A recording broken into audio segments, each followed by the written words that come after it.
"Victor," I whispered, staring at the screen. "What did you do?" His laptop sat open on the kitchen island, still warm, still logged in. One new email had flashed across the screen while he was out, handling a client emergency. Subject line: Property transfer authorization, Morale's residence. My fingers moved before my fear could stop them. The first page had Victor's signature already stamped at the bottom. The second page had our home address. The third page listed the receiving party. Before we continue, please hit the like button, subscribe to the channel, and turn on the notification bell for updates. Camille Duval. The woman, he said, was just a client. Then I saw the deed attachment. My name was still on it.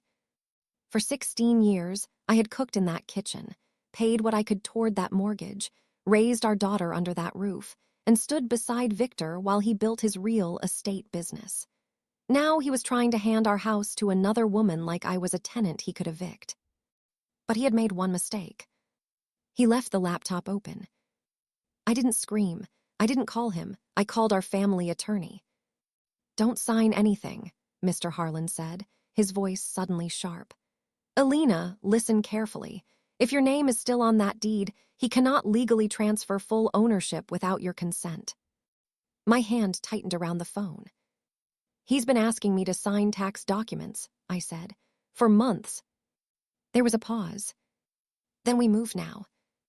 By 3 a.m, I had photographed every document, forwarded every email, printed the transfer forms, and changed every password I could access. By 4, the bank had been alerted. By 5, the title office had an emergency freeze request. And by sunrise, Victor walked through our front door. He wasn't alone. Camille stood beside him with a sleek overnight bag in one hand and a smug little smile that died the second she saw the dining table covered in papers. Victor stopped cold. I looked up from the stack of documents. "You should have closed your laptop." His face drained slowly. Then he asked, "What exactly did you see?" Victor kept staring at the papers spread across the dining table like he could somehow will them to disappear. I didn't answer his question. Behind him, Camille shifted awkwardly near the doorway, but not awkward enough. Her eyes moved around the house with too much familiarity. She wasn't nervous like someone walking into another woman's home for the first time. Victor recovered fast. "Okay," he said carefully, loosening his tie. "You clearly misunderstood what you found." "Oh, did I?" I asked. He stepped closer, lowering his voice into the calm tone he used whenever he wanted control back. "The transfer is temporary. Asset protection. It's business-related." Camille crossed her arms. "Exactly." I looked at her just as she walked straight into my kitchen and opened the cabinet beside the sink without hesitation. My stomach turned. She pulled out a mug from the back row, the blue ceramic one Victor always used. Not guessed, new. Suddenly, every late meeting, every ignored text, every business trip snapped together so cleanly it made me feel stupid for missing it. Victor noticed me watching her. "Elena," he said sharply, "don't start inventing drama." But Camille already looked irritated, not embarrassed.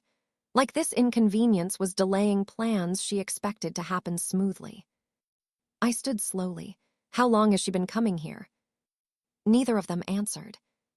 Victor's expression hardened when charm stopped working. "Let be realistic," he said. "The mortgage is mostly under my income. I pay the majority of the bills. You haven't worked full-time in years." There it was. The threat underneath all his confidence. "You wouldn't survive on your own," he added quietly. For years, comments like that had silenced me. This time they didn't. "I already spoke to a lawyer," I said. Victor froze. Just for a second, but I saw it. His eyes flicked toward the laptop bag near the counter. "You called a lawyer?" he asked. I copied everything. Now Camille looked nervous too. Victor held out his hand. "Give me my laptop." "No. You had no right to go through my files." I almost laughed at that. "You tried to sign our house over to your mistress." She's not my. Camille cut in sharply. You're being paranoid. Then I noticed the bracelet on her wrist. Gold, thin chain, small emerald charm. The exact bracelet Victor told me had been delayed in shipping before our anniversary. He never bought it for me. The humiliation hit harder than the betrayal. Victor exhaled impatiently. I'm done dragging this out. You need to start figuring out where you're going. I stared at him. You were planning to move her in before I even knew. His jaw tightened. Then I asked quietly, why rush the transfer unless something bigger is happening? For the first time all morning, Victor looked genuinely alarmed. Before he could answer, his phone rang. He glanced at the screen and immediately walked outside. But through the open front door, I still heard him hiss. I told you not to contact me here. Victor slammed the front door harder than necessary when he came back inside. The arrogance was still there, but something underneath it had changed. His face looked tighter now, strained. I caught fragments from the call before he ended it. Delay the filing. A pause. No, don't involve the bank yet. Another pause. I said I'll handle her. Handle her. Like I was another problem on a spreadsheet. Victor grabbed his keys off the counter. Get your things. We're going to my attorney's office. Camille blinked. Right now. Yes, right now. I could see him trying to regain control before whatever crisis was unfolding got worse. Fine, I said calmly. During the drive, Victor kept one hand tight on the steering wheel while Camille stared out the passenger window in silence. I sat in the back seat texting Mr. Harlan beneath my coat sleeve. He's taking us to his lawyer. The response came instantly. I'm on my way. Don't sign anything. Don't let him isolate you. Victor's attorney occupied the top floor of a polished downtown office building with glass walls and marble floors, designed to intimidate people before conversations even started. The moment we entered the conference room, Victor switched personalities again. Relaxed, professional, controlled. This is Camille, he said smoothly, my business associate. I almost admired how naturally the lie came out. His attorney, a gray-haired man named Richard Levin, nodded politely until I placed the printed transfer documents directly onto the table. The room went silent. Levin adjusted his glasses slowly. Victor, what exactly is this? Victor spoke quickly. It's a temporary holding arrangement. Levin flipped through the papers, then stopped. Why is there a residential transfer prepared without spousal authorization?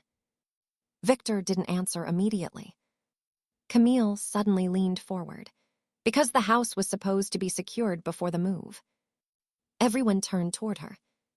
Victor's eyes flashed with anger. Camille realized too late what she'd admitted. Levin looked back down at the paperwork. This filing is scheduled for tomorrow morning.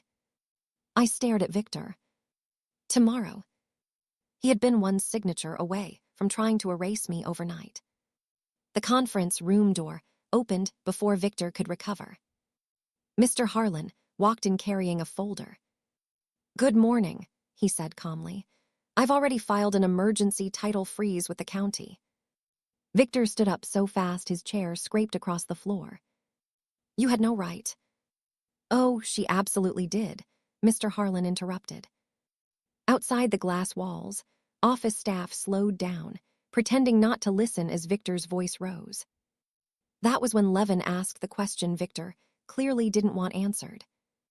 Victor, how many loans are currently attached to your development properties? Victor snapped his folder shut immediately. We're done here. He stormed out. In the parking garage, Camille followed him, furious. You told me the house was already safe. Victor grabbed her arm. Lower your voice. Safe. Not romantic, not emotional. Strategic. And suddenly, I realized this wasn't just an affair. My phone buzzed. I answered immediately. The bank representative sounded tense. Mrs. Morales, Due to a fraud review connected to recent transfer activity, your joint accounts have been temporarily frozen effective immediately. I found out our accounts were frozen while standing in a grocery store checkout line holding milk, bread, and cereal. My card declined twice. The cashier gave me the same uncomfortable smile people use when they're trying not to embarrass you in public. Maybe try another card. I already knew it wouldn't work. Outside in the parking lot, Victor's messages flooded my phone one after another. You caused this. Call the bank back. Do not talk to anyone else. Then finally, you have no idea what you've done. An hour later, I sat in Mr. Harlan's office while he opened the copied files from Victor's laptop across 2 monitors. The deeper we searched, the worse it got. Overdue creditor notices, missed payments, lawsuits from contractors, failed development deals. One folder labeled *CD Holdings, LLC *, contained paperwork tied directly to Camille. Mr. Harlan leaned back slowly. This wasn't about replacing you in the house, Elena.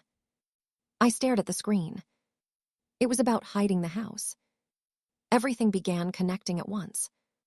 Victor's sudden panic, the rushed transfer, the pressure for signatures, the bank freeze. Our home had the most remaining equity. If creditors came after Victor's assets, the house would become a target. Unless he moved it first. There's more, Mr. Harlan said quietly. He opened another document. My name sat at the bottom of a business guarantee, tied to one of Victor's failing projects. I don't even remember signing this. You may not have understood what it was, he said carefully, but if this holds up, creditors could argue you share liability. My chest tightened. Victor hadn't just been trying to leave me. He'd been preparing to leave me buried under his debt. By late afternoon, a process server arrived at the house carrying a thick envelope. 2 neighbors openly watched from across the street as the man asked for Victor Morales and taped legal notices to the front door when nobody answered fast enough. Humiliation spread through the neighborhood in minutes. Victor came home just before sunset. The second he saw the papers, he exploded. This is your fault. Our fault, I shot back. You tried to transfer the house behind my back. I was protecting this family. You brought your mistress into my home with luggage. Victor raked both hands through his hair. You don't understand how bad things got. I stepped closer, then explained why Camille thought she was getting ownership. The words escaped before he could stop them. Because she invested money into this. Silence. Camille stood frozen near the hallway entrance. What? She asked slowly. Victor turned too late. He hadn't realized she'd walked in. You told me I'd own part of the property, she said. Victor's expression shifted instantly. Camille, not now. Her face hardened. Was any of this real? He tried stepping toward her, but now both of us were looking at him the same way. Like strangers. My phone rang. Mr. Harlan. I answered immediately. Elena, he said, voice urgent. Federal investigators are requesting copies of every transfer document you found. Victor heard every word. The color drained from his face. Then 3 loud knocks slammed against the front door. A man's voice followed immediately. Federal investigators. Mr. Victor Morales, we need to speak with you. Victor stood completely still. For the first time in 16 years, I saw real fear on his face. Not anger, not arrogance, fear. The knocking came again. Mr. Morales. Victor moved toward the door fast. Don't say anything, he snapped at me. I didn't answer. He opened the door only halfway, trying to block the view inside, but 2 investigators immediately identified themselves and stepped forward with folders in hand. We're investigating multiple fraudulent property transfers connected to Crescent Ridge Development Group, one of them said. Victor forced a laugh that sounded painfully fake. There must be some misunderstanding. There usually is, the investigator replied calmly. They entered the house, while Victor tried to regain control of the conversation, but it was already slipping away from him. One investigator noticed the transfer paperwork still spread across the dining table. "Mrs. Morales," she asked, "are these the documents related to the attempted residential transfer?" Victor turned sharply toward me. "Elena." Just my name, a warning. But I was done responding to warnings. "Yes," I said. The investigator carefully opened the folder, while the second investigator began asking Victor questions about shell companies and pending creditor actions. Within minutes, the truth finally came out in full. Victor's business had been collapsing for almost a year. Several developments had failed at once. Contractors hadn't been paid. Investors were threatening lawsuits. Creditors were preparing to seize properties connected to his company, including our house. Camille's company, CD Holdings, had been created to temporarily hold assets outside the reach of creditors until Victor could finalize a divorce and restructure the remaining debt. Except he planned for the debt to stay attached to me. I leaned against the kitchen counter as every strange moment from the last year rearranged itself into something uglier. The sudden pressure to sign paperwork. The nights he acted overly affectionate after weeks of distance. The way he kept warning me I couldn't survive financially without him. He wasn't preparing me emotionally. He was preparing me legally. Camille looked sick. "You told me you were already separated," she whispered. Victor rubbed his forehead. "Camille. And you promised me ownership shares," she cut in. One investigator looked up from the documents. Ownership shares he legally could not transfer. Camille stared at Victor like she was finally seeing him clearly for the first time. "You used me too." Victor looked at me desperately then. "Elena, please," he said quietly. "Don't give them everything." And suddenly, I remembered all the years I defended him. The nights I stayed awake, helping organize his presentations for investors. The birthdays he missed because I stayed home covering for him with our daughter. The freelance jobs I turned down because his career always came first. I looked at the investigators. Then I handed them the entire folder. Every printed email, every transfer draft, every financial record I copied from the laptop. Victor's shoulders dropped the moment he realized I wasn't protecting him anymore. The fallout moved fast after that. His attorney officially withdrew from representing him within 2 days. Neighbors watched investigators carry boxes of records out of the house. Word spread quickly through Victor's business circle, and suddenly calls stopped getting returned. Investors disappeared. Former partners distanced themselves publicly. Then Camille left too. Not dramatically. No screaming, no tears. She simply stopped answering Victor's calls after investigators questioned her about the shell company. By the time divorce proceedings started, Victor was living alone in a small furnished rental across town. Meanwhile, Mr. Harlan successfully challenged several documents Victor had tied to my name, including disclosures I never properly reviewed. Creditors shifted their attention directly toward Victor and his business instead of the house. For the first time in years, I had control over my own finances again. I rebuilt my freelance design work slowly, quietly. And one evening, months later, I stood in the hallway replacing the front door locks myself while my daughter watched from the stairs. "Are we finally safe?" she asked softly. I looked around the house Victor almost stole from us. The same dining room. The same kitchen.